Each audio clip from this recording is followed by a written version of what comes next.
Lord, ingatan mo po ako, Ama. Sana ay gabayan mo ako palagi.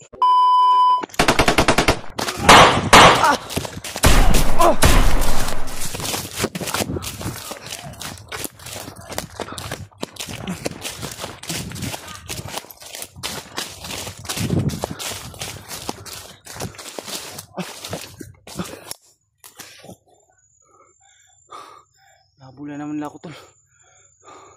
Kakaambos lang namin nila Julius, tapos sinabula naman ako. Ibang grupo na naman. Diyos ko, sana kaya si Julius ngayon, tol? Sinubukan kong balikan yung, kasi naambos kami mga tol. Tapos sinubukan kong balikan yung pinag-ambusan namin. Wala na akong ano dun, nabutan kundi mga patay. At sa paglalakbay ko, biglang may sumurpresa sa akin. Ayot na yan. Diyos ko, Lord. Lord, ingatan mo po ako, Ama. Sana ay gabayan mo ako palagi. Diyos ko, nagkahiwalay pa kami ng kasamahan ko. Ayot. Tol, i-share nyo po itong video na to sa kasamahan ko o sa kasamahan namin. Ito po yung nangyari.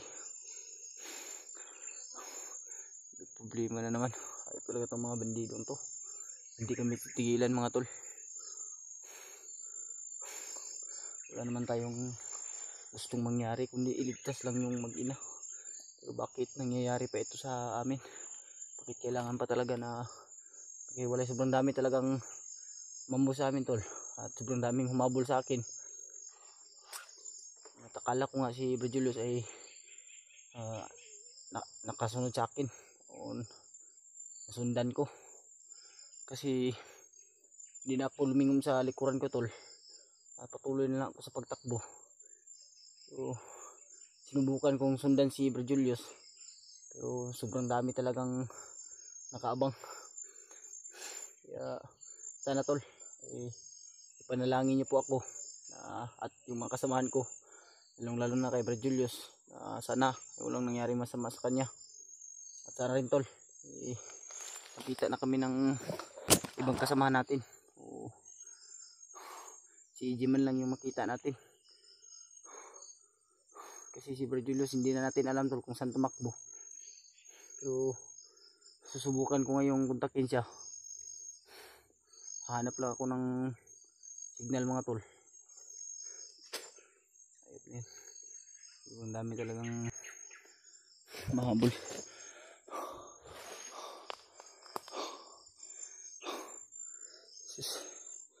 Discord.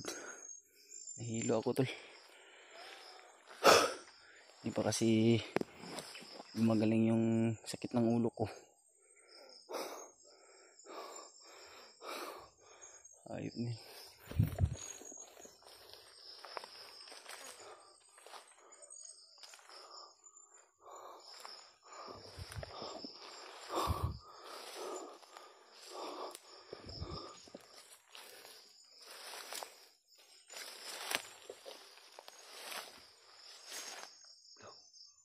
Naglag pala yung shades ko mga tol.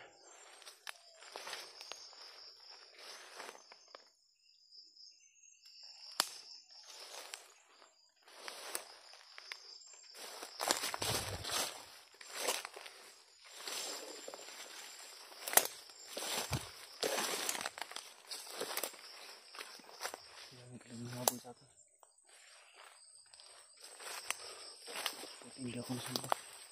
Alam ko nila. Doon ako tumakbo. Kasi banda ron yung umabol sa amin eh. Kaya siguro na doon ako tumakbo kaya doon sila umabol. Lakas naman pala eh.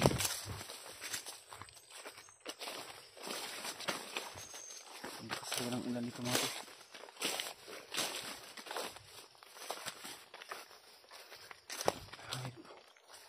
Ayan sila. At nalangin niyo po ako mga tol. Humihingi po ako ng tulong sa inyo ngayon. Sana i-share niyo po itong video ngayon sa kasama namin. Kung anong oras niyo po ito mapanood. mission nyo po ito sa kanila mga tol. At kalat nyo po na hanggang ngayon po ay hinahabol pa ako ng mga bandido na nag-ambo sa amin.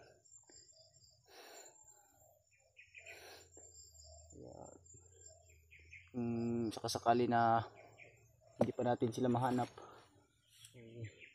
kailangan talaga nating magmanman, o kailangan talaga natin na talasan yung mga pandinig natin. Ayan.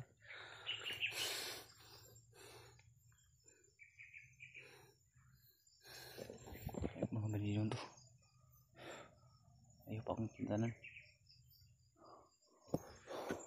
Ako yata yung gusto nila na makuha ba. Pero kita natin yung video nila Brad Buds mga tol. May nakita silang dalawang matanda at hindi natin alam kung saan lugar yun. Pero base sa nalalaman ko ay malayo pa. Malayo pa mga tol. Nahilo ako.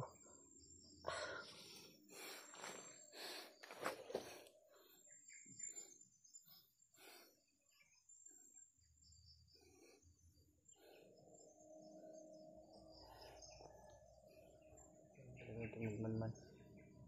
Hindi natin lalakasan yung busis natin. Kasi baka marinig tayo ng mga bandido.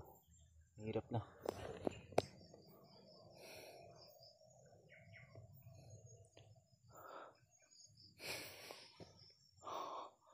Saan kaya sila?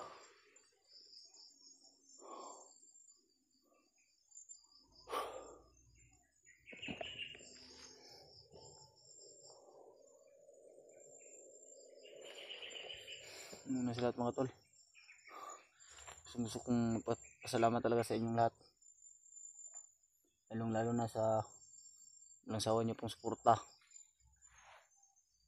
at walang sawa niyong pagdarasal mga tol, at sa iyong pag-share ng mga video namin. At shout out na rin po pala kay Ate Che at kay Mami Milani at Tita Hilma at Mama Vicky at Mama Vilma, tsaka kay Mama Rosie. Shoutout po sa inyong lahat at sa lahat po ng solid nating taga-suporta. Mahal na mahal po namin kayo mga tol. Nabutal ako ba kasi nahihilo ako mga tol. Iwan ko lang kung may tubig pa ba ako dito. Meron pa naman akong biskwit dito. So, isa na lang. Ito na hindi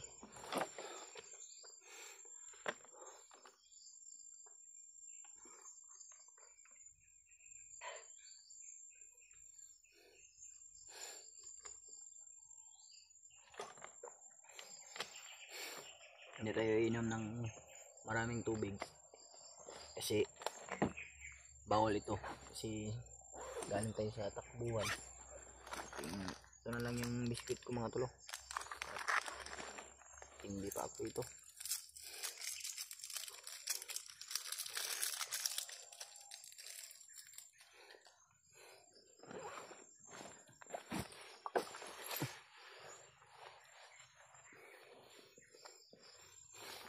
Hanapin natin sila mga tol.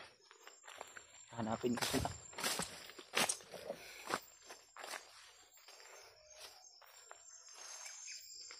Puyat na yung mata ko.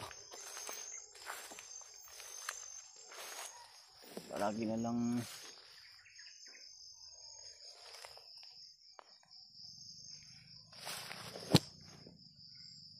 pulsis tayong narinig mga tol.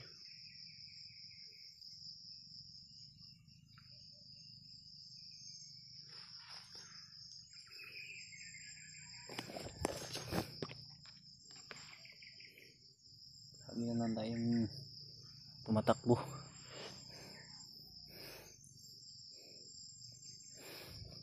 Wala pa tayong, sa ngayon pala tol ay hanggang ngayon wala pa rin tayong update sa mag-ina. Hindi natin alam kung ano nang nangyari. So pagdasal po natin tol na sana eh walang ginawang masama si Commander Bagnot sa kanila.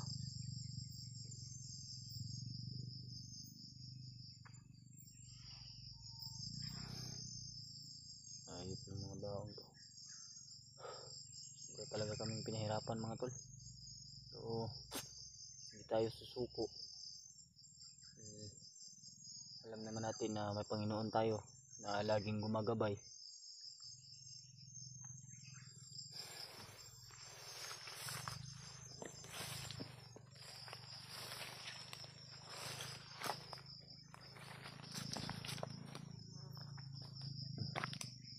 Mayroon tayong helicopter mga tol.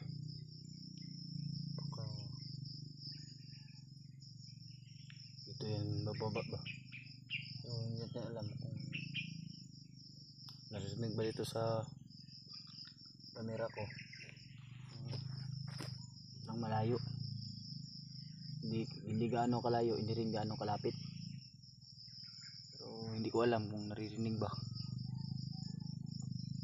So kung dito man galing yan bumaba, saka sakali na dito yan bumaba mga tol, eh mas maigi naman para matulungan po kami sa aming misyon.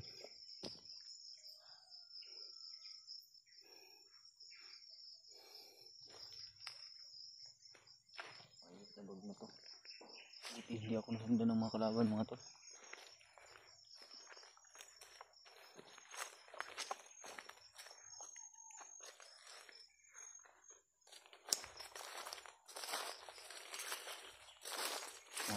Natin ibak ng kasamahan. Mamaya siguro mga tol pag hanap ako ng signal kukontakin ko rin sila Kuya Bads. Alam rin nila yung nangyayari sa amin mga tol ba.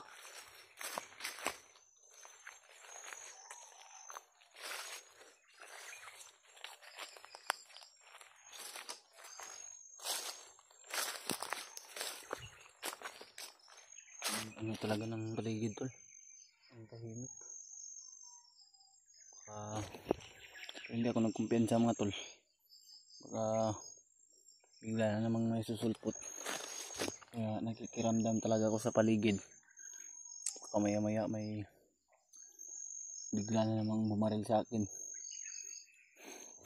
Ayos lang kung sa katawan ako matamaan, pero kung ulo ko yung matamaan eh hindi natin alam kung mabubuhay pa ako. So sana makalabas tayong ligtas dito. Yan lang naman yung pinapanalangin natin sa Panginoon mga tol, na sana ay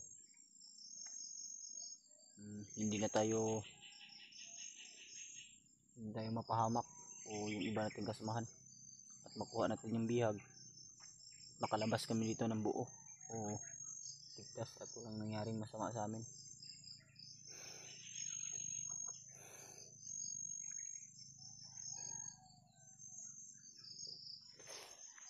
Kaya talaga mga bandidong to, kaya kaming kantaan mga tol.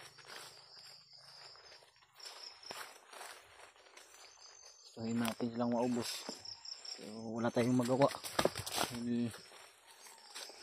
Diyan si Commander Bagnot, tuloy tayong pumapatay pero patuloy namang binubuhay.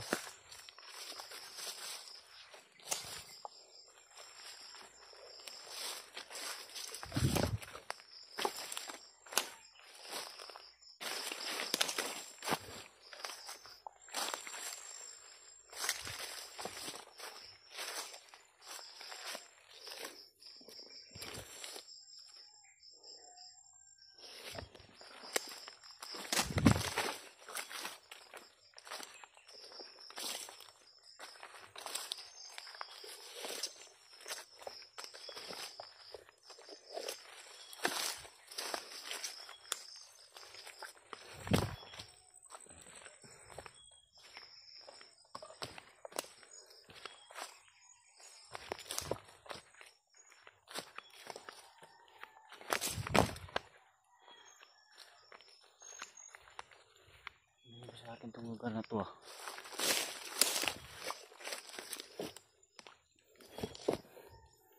Parang familiar sa akin itong lugar na to mga to.